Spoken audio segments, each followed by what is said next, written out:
My name is Bright Nana Amfo, and thanks so much for staying there for the big story.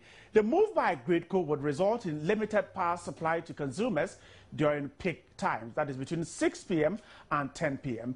The announcement by Gridco confirms earlier reports that the power operators in Ghana have run out of power. The Ghana Grid Company has announced what it calls power curtailment due to shortage of power. The company says increased demand for electricity and the non-availability of some generators in the power system is responsible for occasional curtailment of power across the country.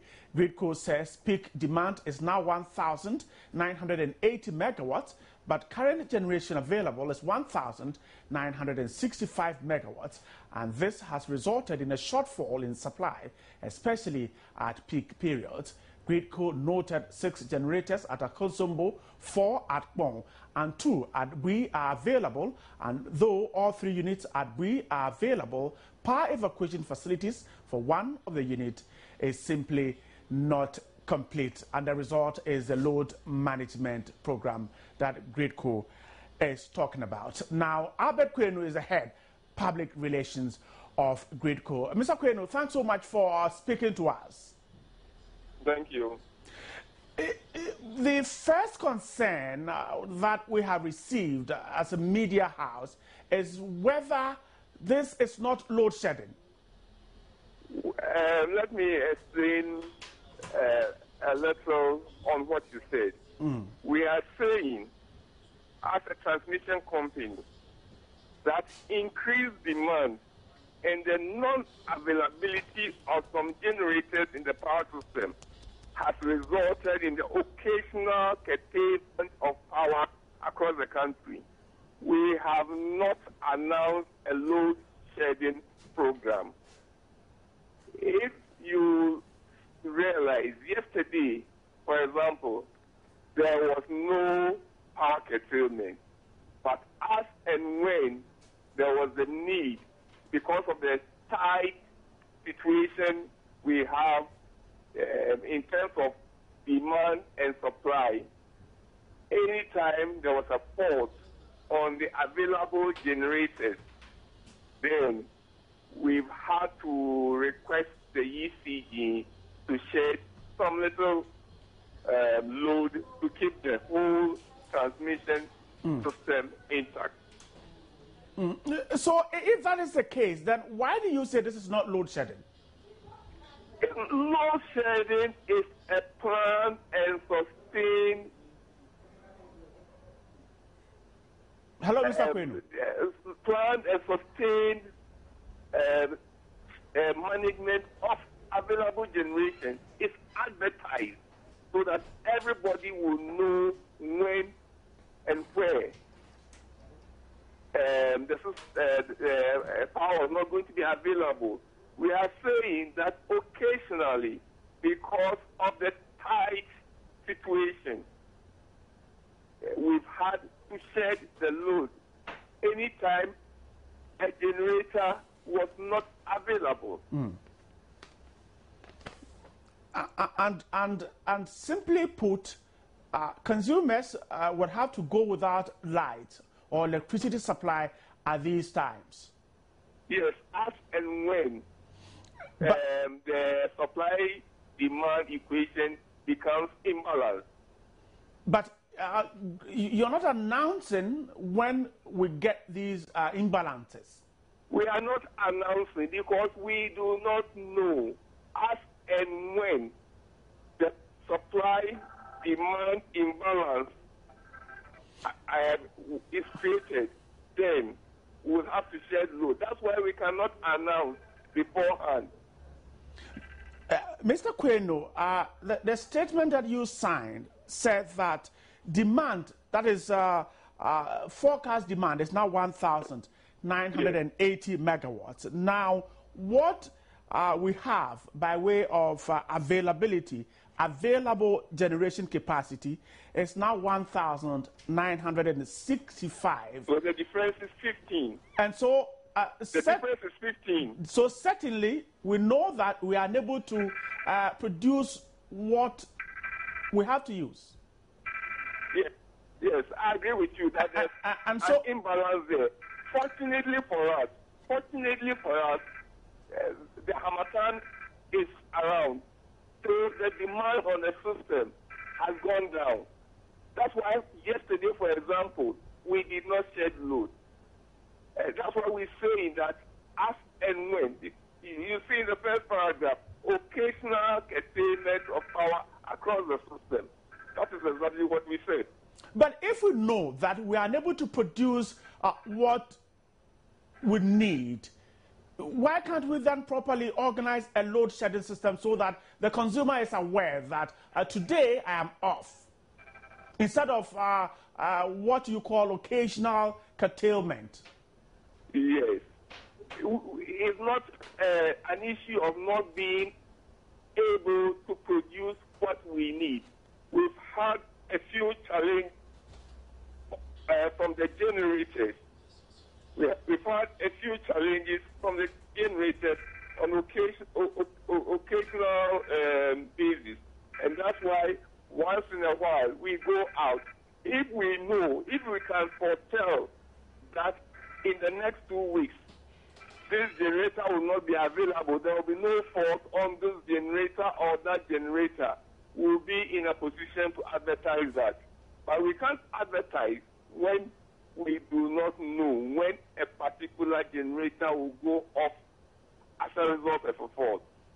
So you're suggesting that if all generators are working, we're able to produce what we need?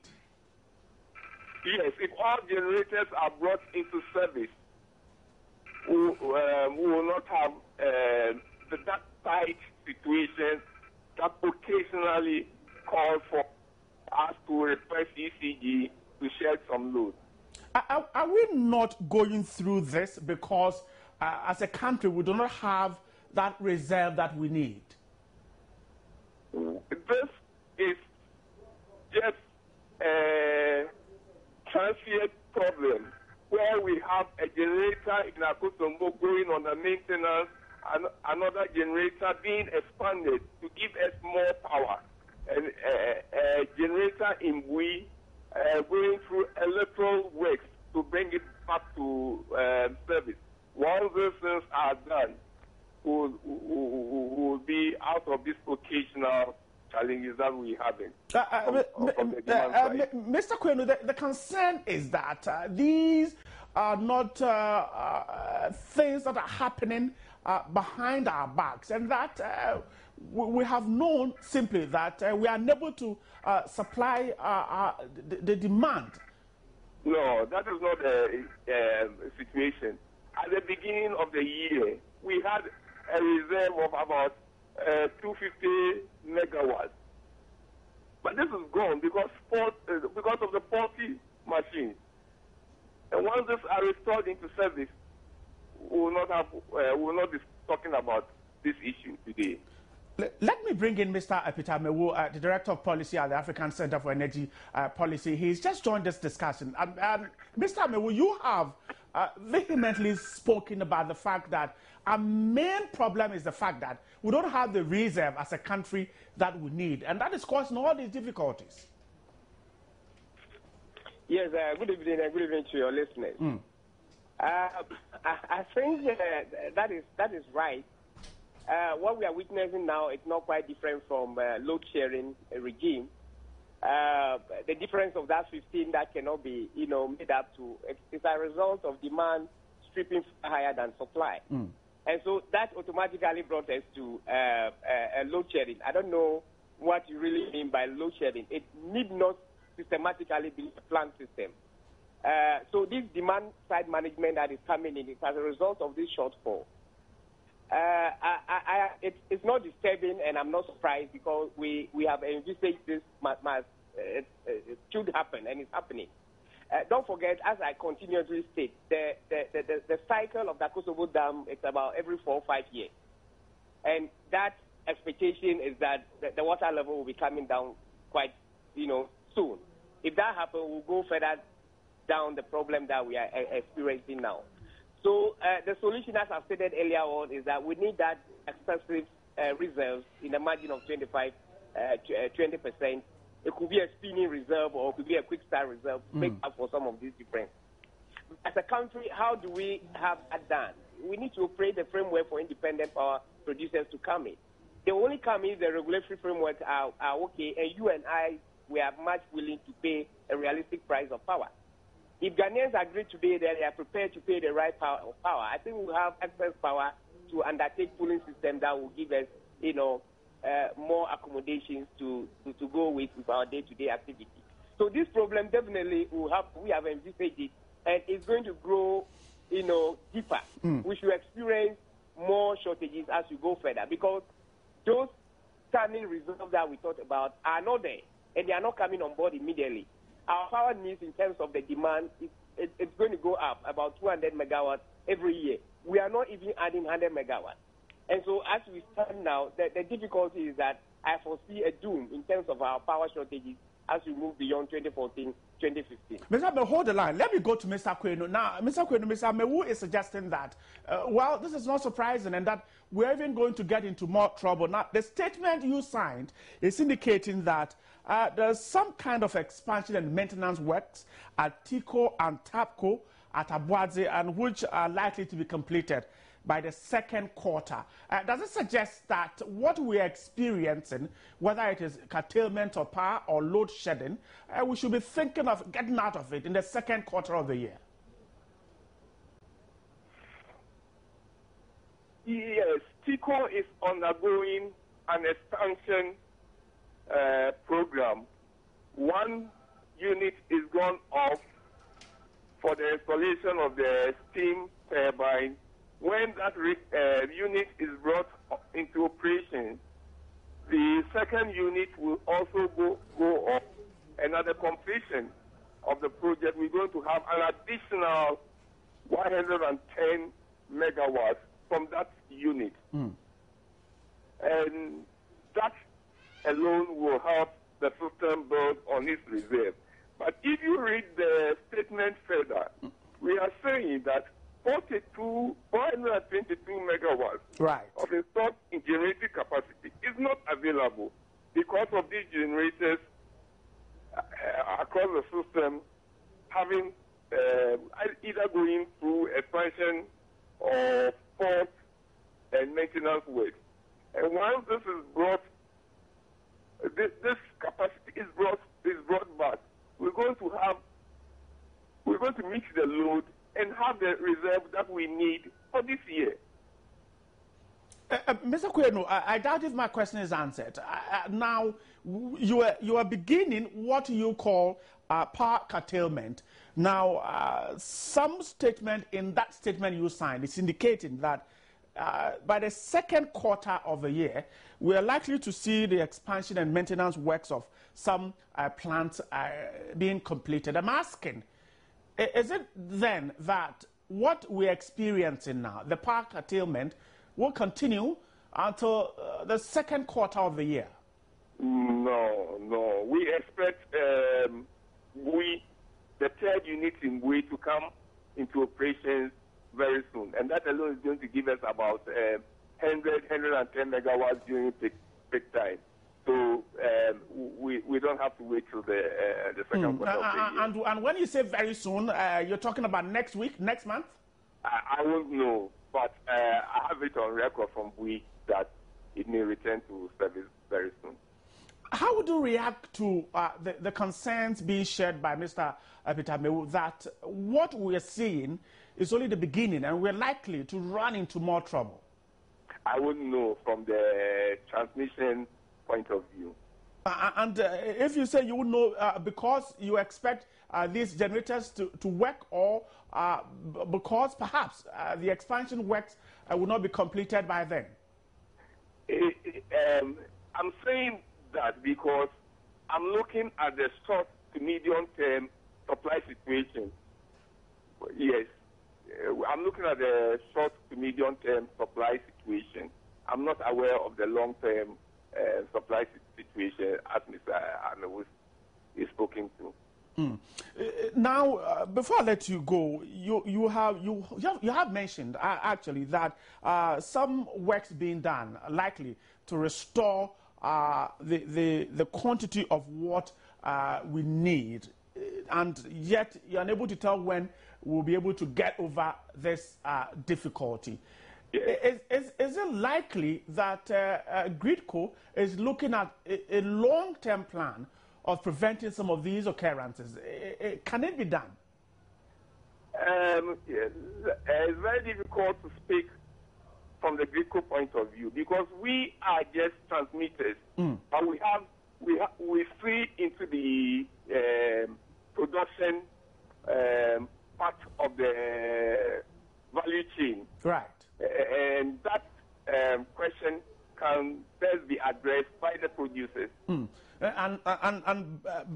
And from what you are telling us, because the producers are unable to produce enough, GRIDCO would have to issue this statement. And I'm asking that from indications, of course you liaise with them, the signs, they look good or bad?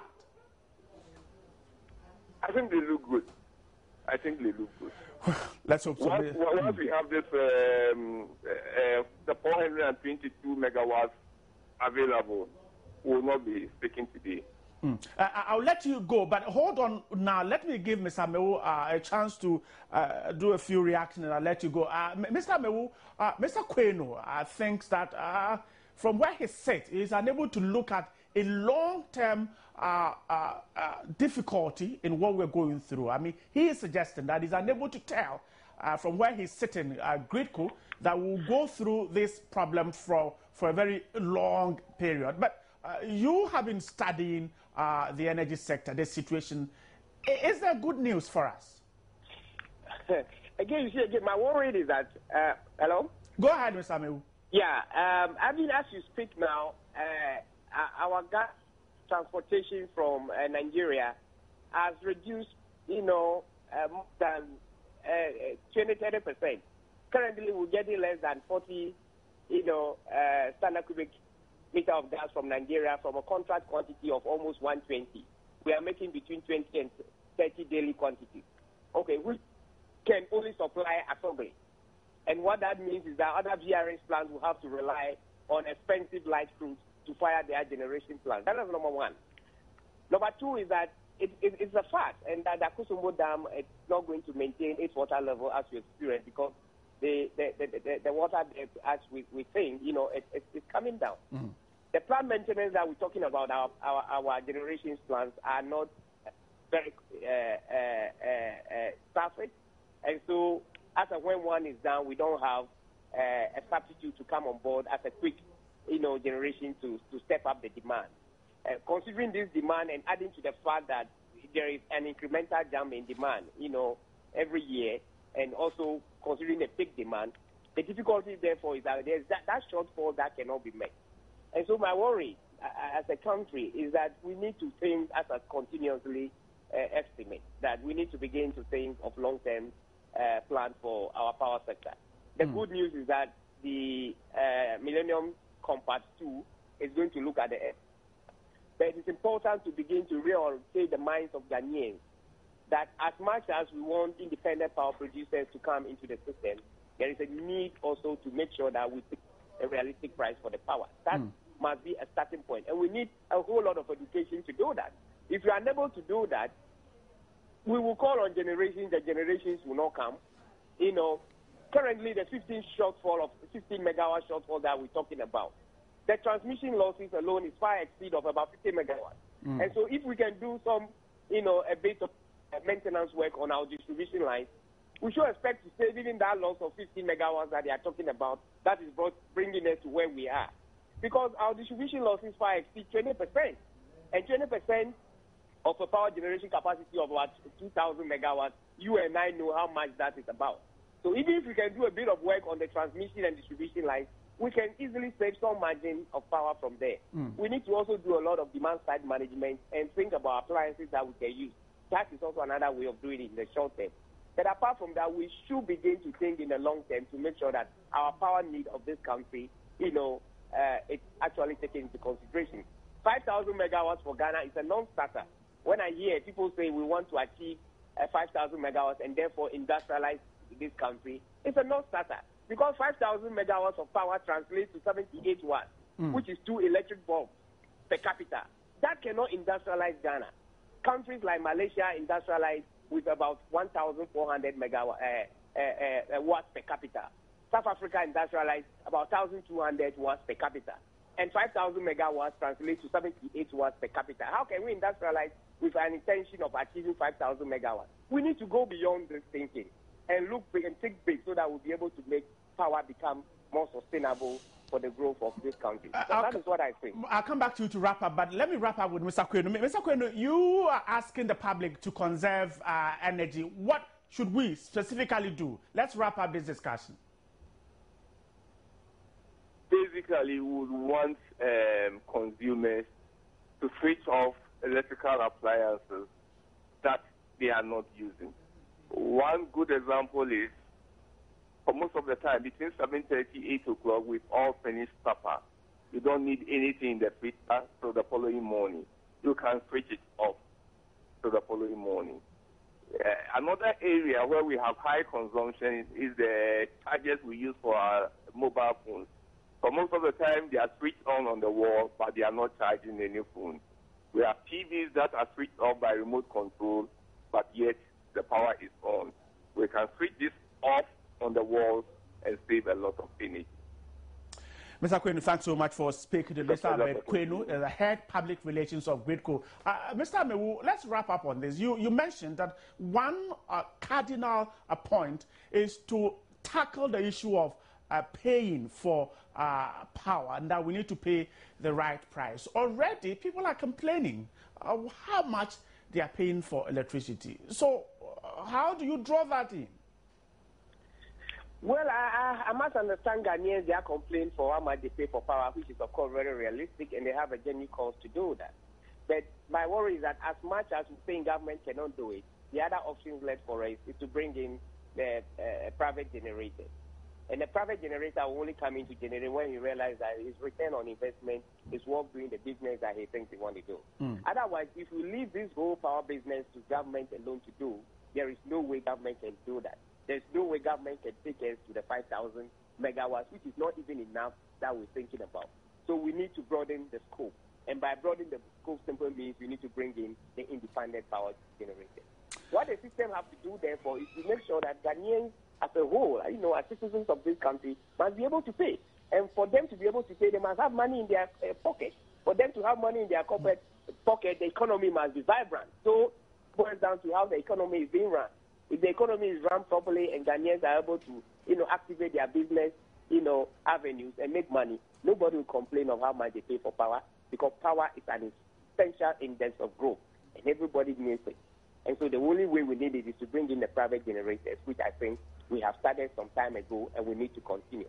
As I speak with you now, there are about 8 power generators, independent power generators, that are still there. They are not coming on board. Why are they not coming on board? Because the framework is not right. ECG don't have any good balance sheet, to attract these investors to come on board, because, they are giving a false information from our distribution losses. We are still not sure of how much we are losing. As an independent power producer, I always say one of the requisites for an independent power producer to enter your country is to make a realistic estimate of the loss. And not until we clear and make sure that these are the real losses that we are entertaining within the sector, there's no way we can, allow those guys to come in. And so these are difficulties. And as a country, we must collectively face this power issue and see how we resolve it at one point in time. Thank you so much for speaking to me. Mr. John Peter Mewu is the Director of Policy and Research at the African Center for Energy Policy, talking to me about GRIDCO's decision to what they call curtail power at peak periods. And so your power between 6 and 10 p.m. could go off. GRIDCO is unable to even tell you when your power supply could go off. And so let me quickly read what GRIDCO sent in, signed by the head of public relations. And it says that it is announcing for the information of the public that increased demand for electricity and the non-availability of some generators in the power system has resulted in the occasional curtailment of power across the country. the annual peak demand for electricity grew from 1,729 megawatts in 2012 to 1,943 megawatts in 2013, which is a growth of over 12%. Forecast demand is 1,980 megawatts at peak period. That is between 6 and 10. Power demand is 1,980 megawatts. And then what we currently generate, what is available, is 1,965 megawatts. Therefore, there's a shortfall in here, and this is why there is some difficulty in supplying, making sure that you have power in your homes. Now, the statement says, at present, all 6 generators at Konsombo, 4 at Pong, 2 at Bui are available, and 3 units at Bui are also have been commissioned, but power evacuation facilities for one of the units are not complete.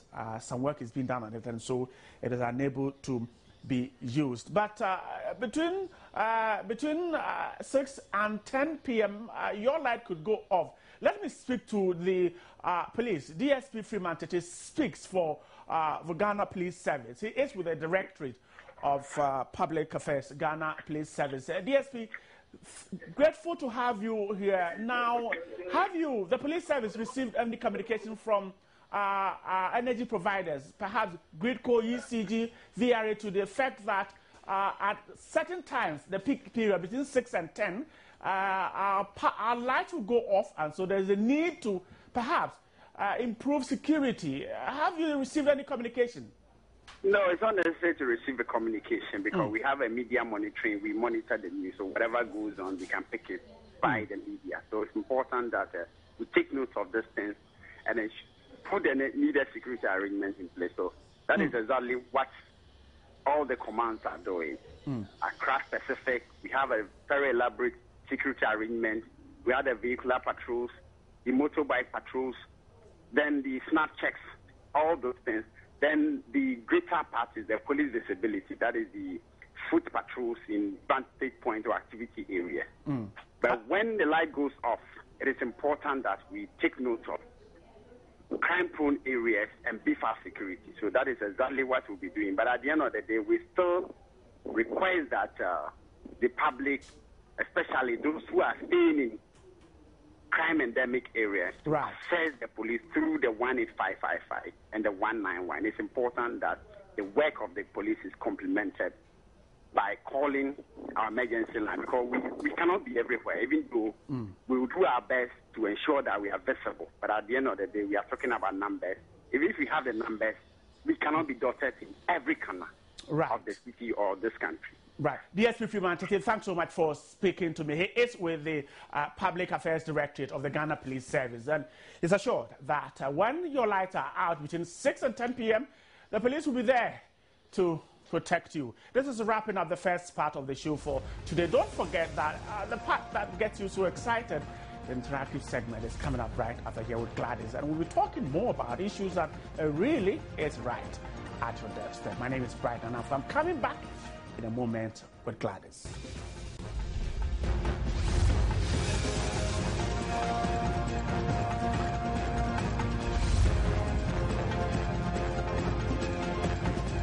Welcome back to the big story. And then you need to get an option for electricity supply, because if your power goes off 6:30, you'll miss the interactive segment of the big story. Gladys is here, and I'm sure you don't want to miss it. So perhaps you'll be looking for a generator. I'm sure, because today it's about them. They definitely would want to be part. So that you don't miss the show. Sure. Welcome to the show, Gladys. Thank you, Nana. Right, so on GN Interactive today, we are taking up 2 issues: sanitation in the supposedly Millennium City.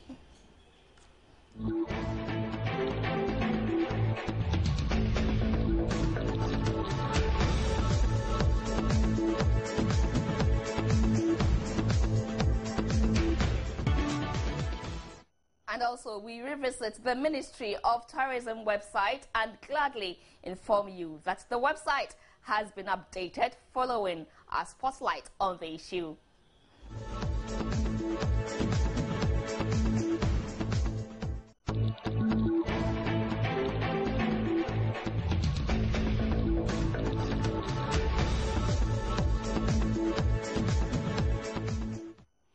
My name is Gladys Osei Oredu. You can be part of JN Interactive via our social media platforms, facebook.com/joynewsontv. You could send us a tweet to twitter.com/joynewsontv. The handles are at joynewsontv and #JN Interactive. Email us through joynewsim@multitvworld.com. Let's get interactive right here. So Mayor Alfred Okovandapoy, Millennium City is dirty. Many gutters remain open and choked with filth. Not to talk about the stench in the gutters. Where should changing the face of Accra start from? Building shopping malls, constructing roads to ease vehicular congestion, or cleaning up the filth we generate? When would AMA implement its bylaws to punish people who pollute the environment? Let's appreciate the topic and the discussion better by looking at this short clip. Accra is the second most livable city in Africa. If you're wondering whether you heard right, then you have a confirmation. This study was done by Africa.com. Certainly, we must be proud of Accra's ratings, but what we cannot be proud of is the filth in Accra. Garbage is almost everywhere. They fill up gutters, clogging up drainage systems, causing flooding anytime it rains heavily. This is Asylum down where the old Iran clinic used to be. It's been raining for just a few minutes, but as you can see, the whole place is choked with water. The rubbish from the big gutter over there has drifted all to the streets, and the cars here, they had to stop. If your car is not big, you risk being drowned. So even all the vehicles that were going straight had to turn back. After flooding are big discussions but no solutions. Just a recycled and perennial dialogue of issues, lending credence to the expression, talk is cheap. The mayor of Accra, Alfred Okovandapoy, dared to make his talk expensive, so he established a sanitation court to deal with polluters. Perhaps the filth in Accra shows the effectiveness of the sanitation court. Then a promise to have sanitary inspectors back to fine and summon polluters before sanitation courts. The other officials are not visible. The AMA has bylaws on sanitation that authorities have gone to sleep while polluters have a field day.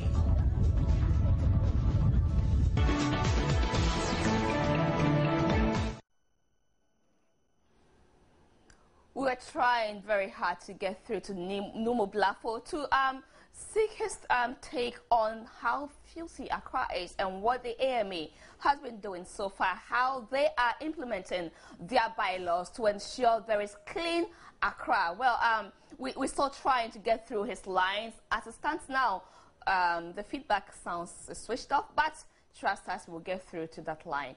In the meantime, let's take some WhatsApp comments to see what you have been posting on our WhatsApp page concerning the topic we posted there. So Habib Jawula says it's all due to institutional failure, right? So let's see, Jawula. Let's go to the next person. Mohammed Habib says it's all due to institutional failure. He also thinks it's due to institutional failure. Lexington says it's the residents.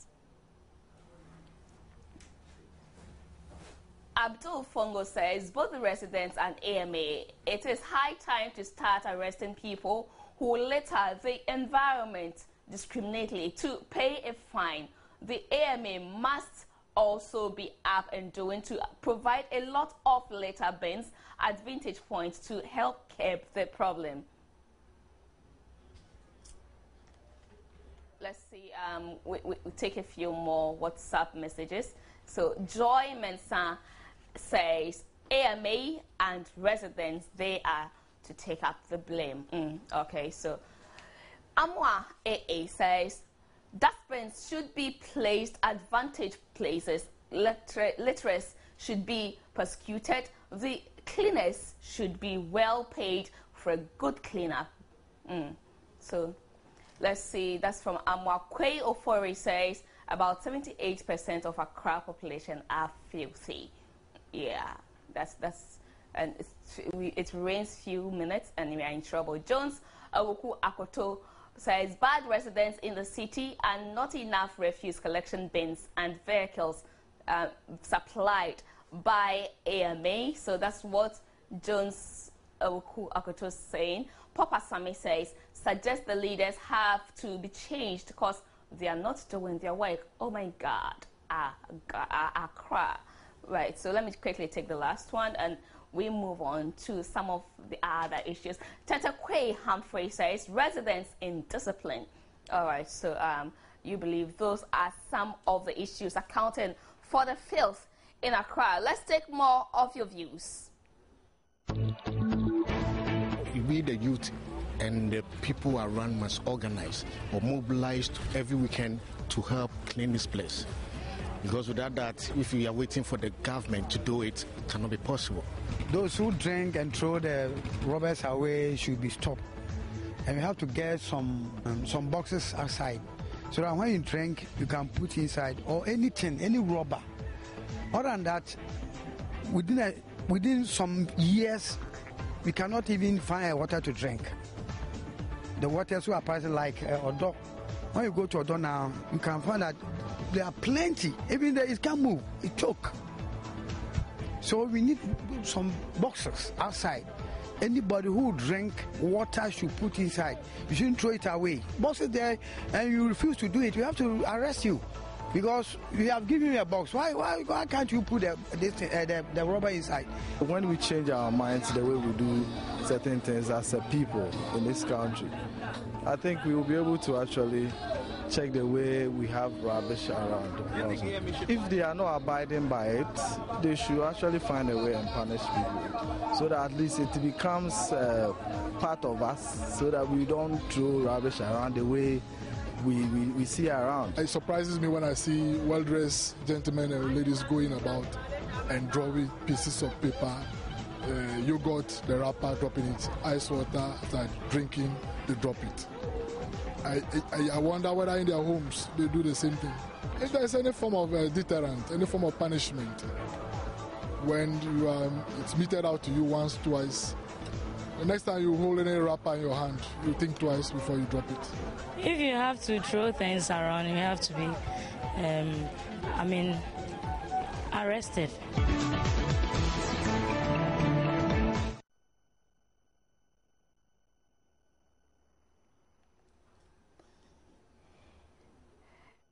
Right, so probably we will still stay a bit more on the filth in Accra. Let's see the ugly side of Accra, just in case what you have seen isn't enough.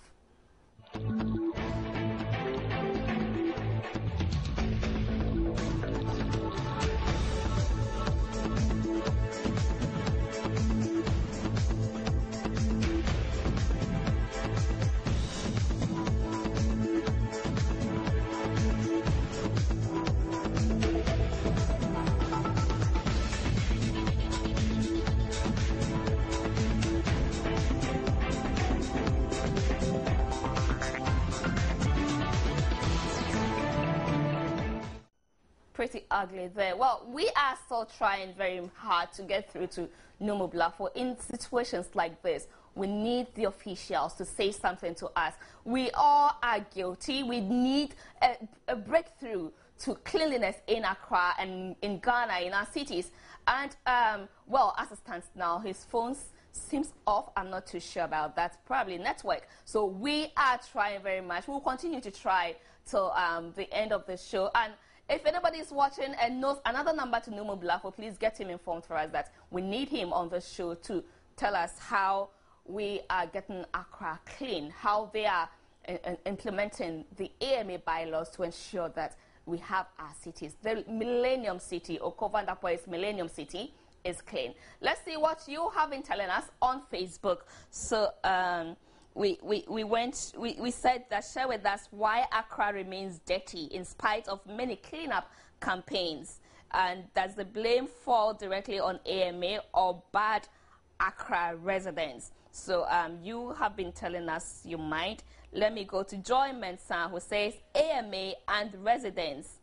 So Joy Mensah says AMA and residents dustbins should be placed at vintage places. Litterers should be prosecuted. The cleaners should be well paid for a good cleanup job. Let's see. Zakaria Abdul Hassan says everything in Accra is money.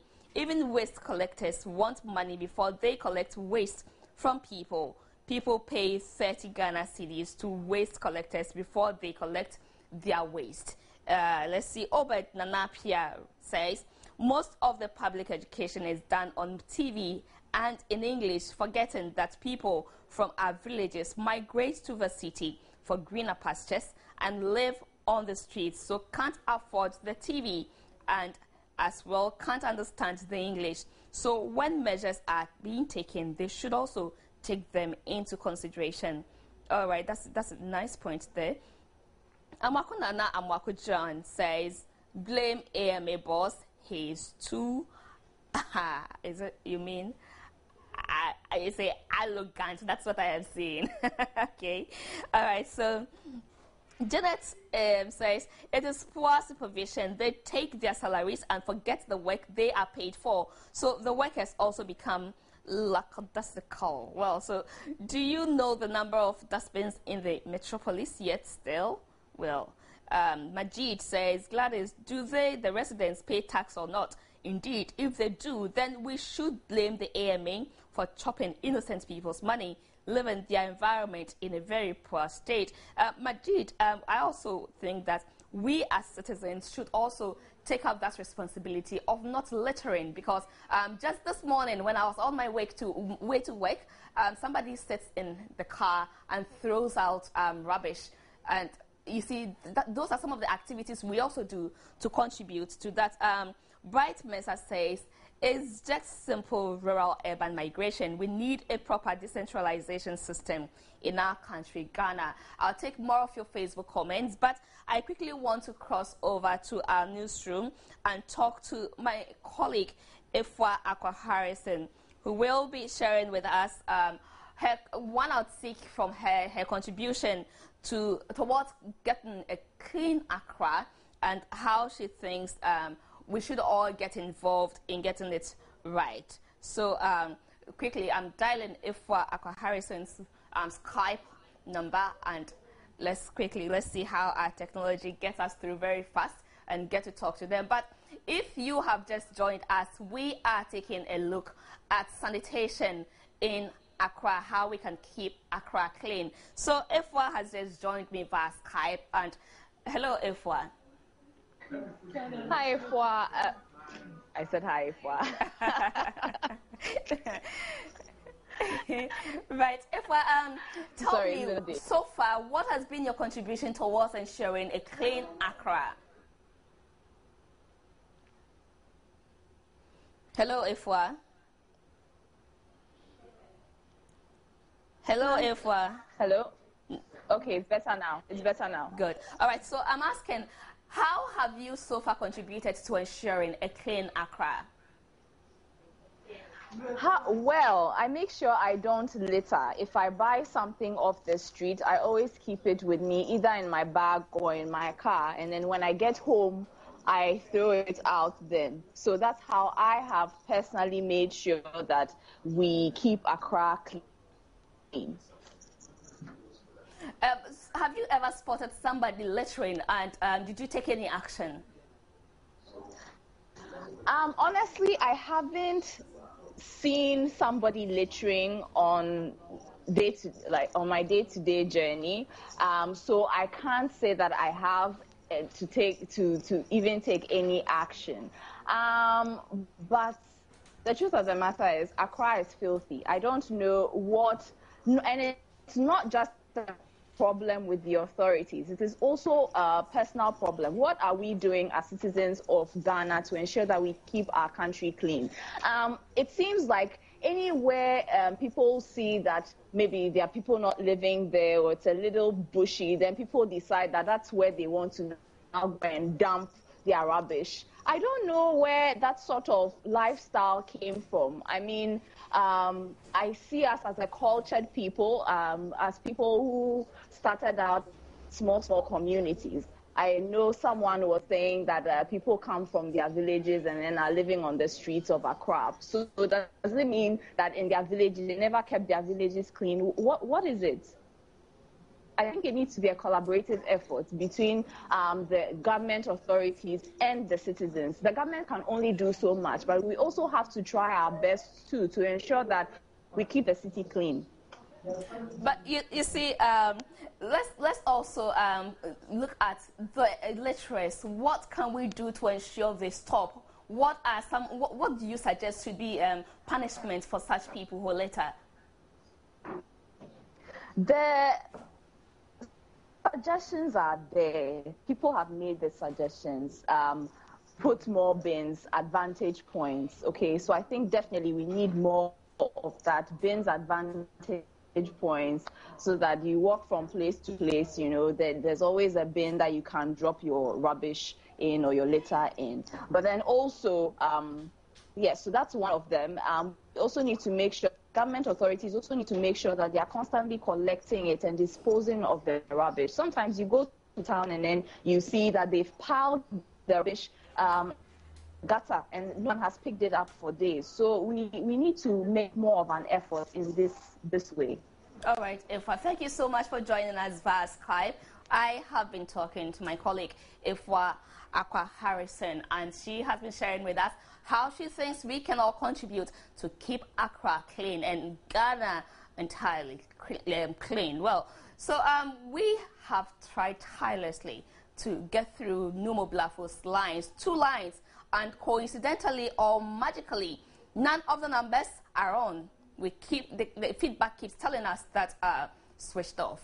The phones are off. But 2 minutes before this show started, we spoke with Numo Blafo and the phone lines worked. But just when we need to talk to him, the phones are off so coincidentally. Well, this won't end here. This is just the beginning of a series of keeping Ghana clean that we have embarked on JN Interactive. So definitely we'll get to talk to them. But I told you today we are taking up 2 issues. The first one was the Accra is dirty.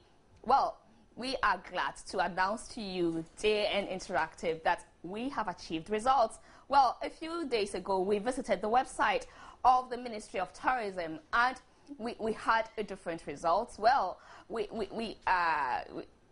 checked today and bingo, the website has been updated. Let's take a look. We're interested in tourism, so we searched Touring Ghana, which is the official website of the Ministry of Tourism. The website is colorful and had a picture of the Minister of Tourism, Elizabeth Ofosu-Adjare. But the name was different, an indication she never visits the website. We searched for Ministry of Gender and Social Protection, and there was no website link, rather a link to an official government portal. What we found on the official government portal was surprising. The site stated that Juliana Azuma is the current Minister of State, but the name of the correct minister, Nana Oyelitha, was displayed there with a link to the official website, which was not functional. The Ministry of Health had current information, but the contact link was not working, meaning it is difficult to contact the office if someone is outside Ghana or even outside Accra. The Energy Ministry and the Ministry of Education had a very good website with current information. In fact, the Energy Ministry even had a map to make it easy locating the ministry. Joy News will be checking.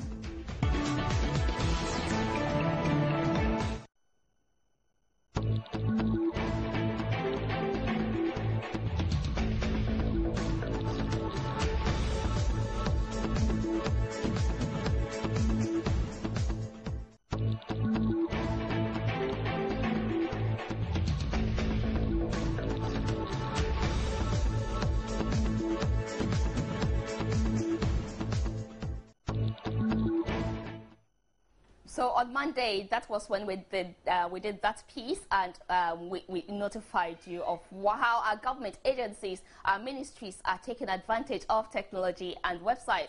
Well, today, this is how, when we went there, we visited the website. This is how the website looks. So the face of Mrs. Elizabeth Ofuswejari has been taken off with the name Mrs. Juliana Zuma Mensah Supert on her face has been taken off. So we have a well-updated Ministry of Tourism website. You know, Akwaba, it's an expression educating us a bit on what Akwaba means, and you have food, where to eat, you have where to stay, where to go, and what websites really stand for. And we are glad to announce to you that we have achieved results. So I tried opening where to go, and let's see the results we have there. Okay, so it has a map of the country, map of Ghana, telling us the various regions. So I'm sure when you go on and on, you get to find details of what your search requires you to find. So let's quickly go back to Facebook and read more of your comments. But this makes us feel proud, and trust us, we'll continue to spotlight those issues in our society and make sure that we achieve results and all live in a peaceful Ghana, a harmonious, peaceful Ghana. So on your Facebook, let's see your comments on Facebook, what you have been adding to the comments. So Owusu answer says, what a pity. Great Nasara says, it is due to the lack of proper planning and implementation of the city by the AMA. There must be a rule to control everybody in Accra. Joseph Kofi Boaben says, I want to believe the waste management companies have done their best. The major problem we face in this country concerning filth will have to do with unsanitary behavior by inhabitants. How do we solve the problem when people keep littering and dumping on streets? We can solve this problem when we change our attitude towards waste and sanitation in this country. I can't say for a fact that almost all communities have a communal container where inhabitants are expected to dump refuse, but won't. I agree with you. People see the waste bin and just throw, and it falls down and they pass. They just don't care. Ifwa Wuswansa says, lack of law enforcement. I agree with you, Ifwa. Ado Godfred Kweku says, you call Accra a city? Chia. Of course, that's what will happen if it's so filthy. Well, Masako Maslow Edward says, Eyen Subantina and Kran. Yes, so you wrote what she simply is trying to say is it's because of our own practices, our own indisciplined attitude. That is what is causing Accra to be that dirty. Well, so that came from Maslow Edward.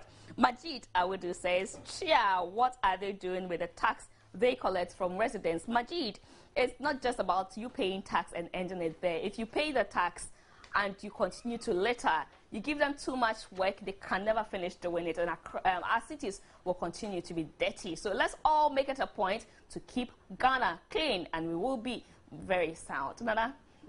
Accra, we're told is very dirty. Yeah, and we're also happy to note that we achieve results here on GN Interactive. Exactly. The Ministry of Tourism now have an updated website. After we did the first one. After we did the story of Great the day. to hear that. At 8 o'clock, we'll tell you what is happening at Adom Fair in the Asante Achim Sad, where we are told that residents or visitors to the area are planning to extend their stay until they get their share of what they call the miracle water. We'll tell you more about this. At 8 o'clock, Nuruddin has been there, and he has more for us at 8 o'clock. We also take you to Tema, where the Development Corporation says no victim of the Ajay Kojo demolition exercise has, as at the close of today, Wednesday, February 5, provided documents to claim ownership of their land. The details, stay tuned. We'll bring them to you at our news at 8. Thanks so much for having stayed there for us. We have more coming up, but don't forget to join us at 8 o'clock for the main news bulletin. My name is Bright Nanamfu. My name is Gladys Osei Uredu. Thanks so much for your company.